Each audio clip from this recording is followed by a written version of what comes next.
Today we're going to talk about citizenship. A citizen is a member of a country, nation, city, or town. So you are all citizens of Kansas.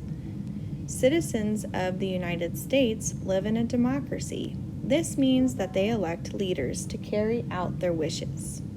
We get a special privilege to get to be able to do that. Instead of having to be told who gets to be in charge, or having a king who that family always gets to be in charge, we actually get to vote, and we get to vote for people who we think might make changes that we agree with. In a democracy, citizens have the power to change laws or to make new ones. So through our elected officials, we're able to help change the laws or change how things are. Being a citizen of a democracy means that you have certain rights.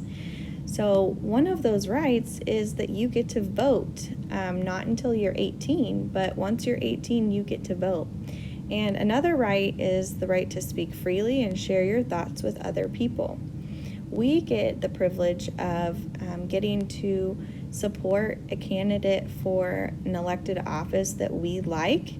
And we have the right to talk about that.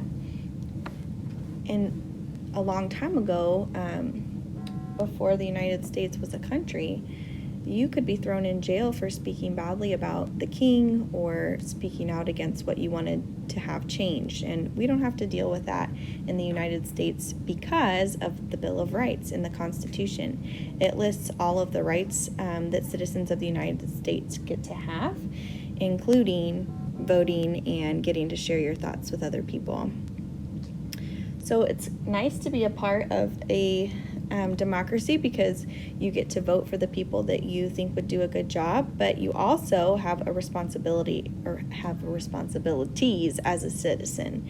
For example, citizens must pay taxes. Your parents probably pay taxes, and those taxes go towards making the roads nicer or building parks or taking care of city landscaping.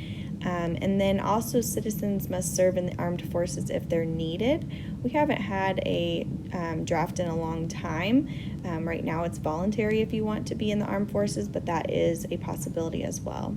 And then citizens must also obey the laws of the land, and there are consequences if citizens do not obey the laws.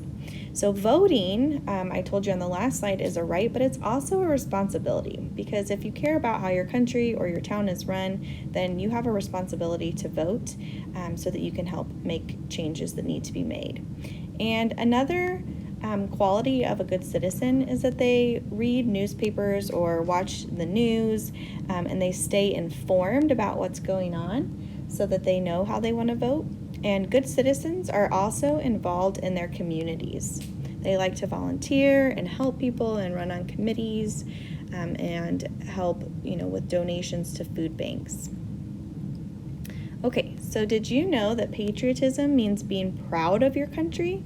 One of the best ways to show patriotism is to be a good citizen. A patriotic person who is a good citizen makes the nation a better place to live. Can you think of someone who is patriotic? Someone who's a good citizen and is proud of their nation? Well, one person that comes to mind for me is Benjamin Franklin. And he was a super citizen who did many great things. He was a printer, writer, scientist, and an inventor. But most importantly, he was a leader who guided the United States through many great changes. Franklin started a special club for people who wanted to make life in the city better. The club helped organize Philadelphia's first police force and volunteer fire department. Benjamin Franklin founded Philadelphia's first hospital and public library. He also started the first university in Pennsylvania. Did you know that Franklin is also one of the founding fathers of America? He helped write the Declaration of Independence and the Constitution. It is easy to see why many people still see Benjamin Franklin as the model of good citizenship. How can you be a good citizen?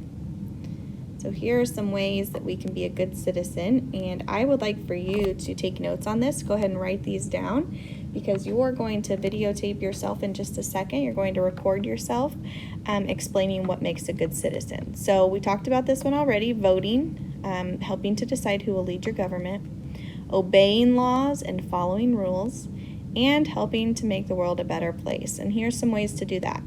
You can volunteer to help out at different agencies and places. You can recycle.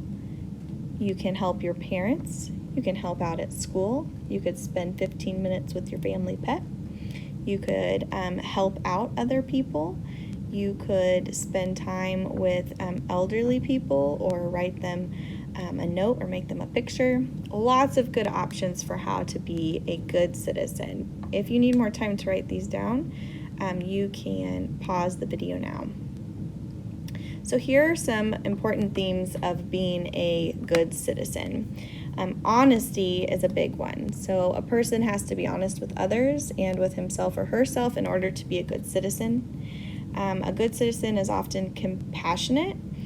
Compassion means that you care for people and for other living things, and it gives you an emotional bond with your world. Respect, which is what we talked about in our second step lesson last week, is also an important theme of good citizenship. You have to have respect for yourself and for others to be a good citizen. And being respectful really helps with just having everybody be in a calm place and live in a good environment. Citizens must also take responsibility. So they have to take care of their responsibilities in their community. That could be their job. That could be making sure that they are recycling or picking up trash, right? They have to be responsible for their home and for their belongings and for their families.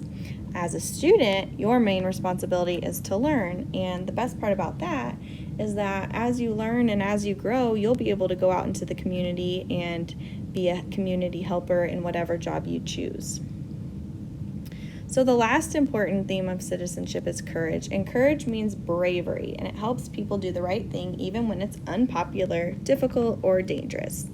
Many people, including Benjamin Franklin, Thomas Jefferson, Martin Luther King Jr., Susan B. Anthony, and Mahatma Gandhi, have had the courage to change the rules and make important changes in our world. How cool is that? Okay, so you're now going to record a video of yourself explaining what makes a good citizen, and then upload it into your schoolwork app.